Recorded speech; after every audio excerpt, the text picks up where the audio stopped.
പാലക്കാട് കാവശ്ശേരി കല്ലേപ്പള്ളിയിൽ ബാറിൽ വെടിവയ്പ്. ചിത്രപുരി ബാറിലാണ് വെടിവയ്പ് ഉണ്ടായത്. ഇന്നലെ രാത്രി 11:30ഓടെയായിരുന്നു സംഭവം. മാനേജർ രഘുനാഥന് വെടിയേറ്റു. 5 പേരാണ് പോലീസ് കസ്റ്റഡിയിലായിരിക്കുന്നത്. അരുൺ ആലത്തൂർ നൽകും കൂടുതൽ വിവരങ്ങൾ. അരുൺ, വിശദാംശങ്ങൾ.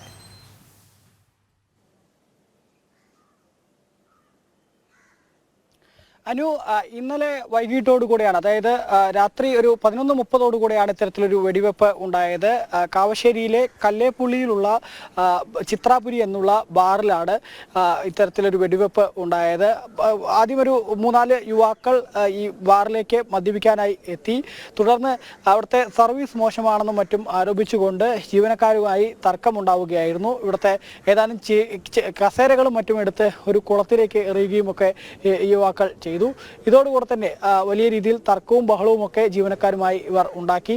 അതിനുശേഷം പിന്നീട് പുറത്തേക്ക് പോയ യുവാക്കൾ മറ്റൊരു കാറിൽ, കറുത്ത ഒരു കാറിൽ 5ഓളം യുവാക്കൾ വരികയും അതിനുശേഷം ഇവർ ഇവിടെ നിന്നുള്ള ബാറിൽ വീണ്ടും കയറി മദ്യപിക്കുകയും 11:30ഓടുകൂടെ ഇവരുടെ പക്കലുണ്ടായിരുന്ന പിസ്റ്റൺ ഉപയോഗിച്ചുകൊണ്ട് ഇത്തരത്തിൽ വെടിയുതിർക്കുകയുമായിരുന്നു.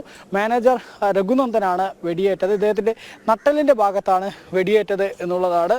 അദ്ദേഹത്തെ ഇപ്പോൾ സ്വകാര്യ ആശുപത്രിയിൽ പ്രവേശിപ്പിച്ചിട്ടുണ്ട്. ആലത്തൂർ പോലീസ് സംഭവ സ്ഥലത്തെത്തുകയും ചെയ്തു. തുടർന്ന് ഈ 5 പേരെ നിലവിൽ കസ്റ്റഡിയിലെടുത്തിട്ടുണ്ട്. ഇപ്പോൾ പോലീസിന്റെ സംഘം, ഫോറൻസിക് സംഘം ഉൾപ്പെടെ സ്ഥലത്തെത്തി പരിശോധനകളും മറ്റും നടത്തുകയാണ്. ജീവനക്കാർക്ക് നേരെ കുപ്പി കൊണ്ടുൾപ്പെടെ എറിയുകയും ചെയ്തു എന്നുള്ളതാണ് മനസ്സിലാക്കുന്നത്. ചില കൊട്ടേഷൻ സംഘത്തിൽപ്പെട്ട ആളുകളാണ് ഇവർ എന്ന തരത്തിലും പറയുന്നുണ്ട്. കഞ്ചിക്കോട് ഭാഗത്തു നിന്നുള്ള യുവാക്കളാണ് ഇത്തരത്തിൽ ബാറിൽ കയറി അതിക്രമം കാണിച്ച് ഇങ്ങനെ വെടിയുതിർക്കുന്ന തരത്തിലൊക്കെ ചെയ്തിരിക്കുന്നത് എന്നുള്ളതാണ് മനസ്സിലാക്കാൻ സാധിക്കുന്നത്. ഏതായാലും പോലീസ് സംഭവ സ്ഥലത്തെത്തി പരിശോധനകൾ നടത്തിക്കൊണ്ടിരിക്കുകയാണ്. നിലവിൽ ഈ സംഭവവുമായി ബന്ധപ്പെട്ട് 5 പേരെ ആലത്തൂർ പോലീസ് കസ്റ്റഡിയിലെടുത്തിട്ടുണ്ട്. ഇവരെ കൂടുതൽ ചോദ്യം ചെയ്തു വരികയാണ്.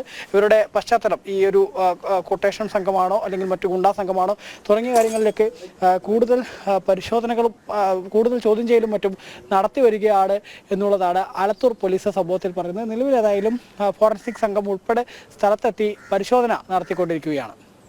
ശരി.